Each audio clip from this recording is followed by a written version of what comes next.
I have never done anything like this before. I don't really know where to start or what to say. Slightly embarrassed really, but I know I shouldn't be. I have been diagnosed many years ago with depression, social anxiety, general anxiety. So I've actually suffered with depression probably since the age of 13, I think. I'm now 22 and it's not got any easier. It's not got any, times it's got harder, but it's not got any easier. I've sort of learned many different ways to sort of cope with it myself, what triggers me, what leads me into feeling depressed. Not all the time you can't be sure of it, because depression doesn't give you a warning. You can be okay 1 minute and then you can just literally just feel the weight of the world on your shoulders the next, and you're in this sort of, you've got this invisible black cloud just hanging over you, and you just don't know what to feel or how to feel, and you don't know what you're feeling at that time. But at that time you think that everything is just pointless. You think that you're worthless. You think that your family don't care, that you're better off, it'd be better off if you wasn't here.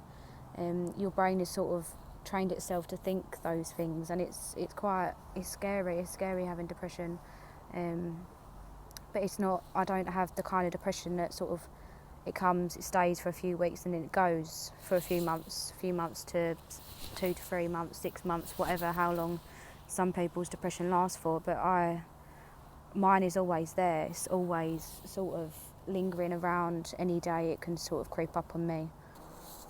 My anxiety is always there. I get anxious about the most stupid, in my head, the most stupid things possible. I overthink going to the shop by myself. If I walk to the shop by myself, I feel so anxious that I feel sick. I feel better when I go with someone else. So I will avoid going to the shop unless I absolutely need to. I get self-conscious about what I'm wearing, what people are thinking about what I'm wearing, what I look like. I've actually got a lot better at it, because I don't actually give a shit about what people... Well, I say I don't give a shit, I do give a shit, but I don't give a shit as much as I used to about what I look like. I wear my glasses out all the time. I don't wear any makeup unless I'm going out down the pub. So I've got better at that. I've got a lot more confidence than I used to have, but the anxiety is still there. I get really anxious about being alone with people, like one-on-one. I freak out. I internally freak out. I feel like I'm about to sort of explode with irritability. I get really irritable. I get really anxious, really angry. I never sort of know what to say, and I think that's what leads me to believe that I'm no good to be around. That if I'm with someone, they'll just get bored. I won't know what to say. There'll be an awkward silence. The way I used to deal with my depression was I didn't deal with it. It was all so new and so scary, and I was so young. I was only 13 years old, and I didn't have anyone to talk to. I didn't feel like I could talk to anyone, because I have a fear of people not believing me. I've had people not believe me before and think that I'm just making it all up in my head, and that's made me think that I am making it up in my head.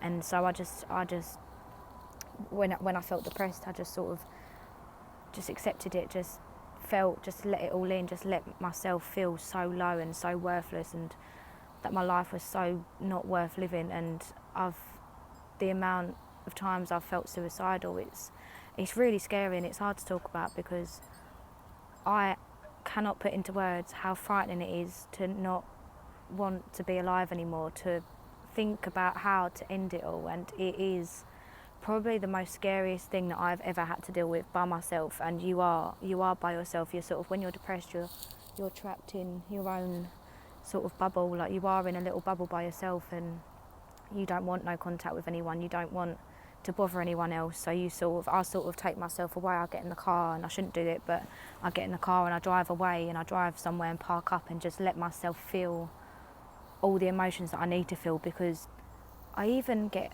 really bad anxiety going for a run. So, like, it sounds stupid, but if I don't plan out my route and I'm not in the right headspace, I can't physically bring myself to go for a run, as much as I'd love to go for a run.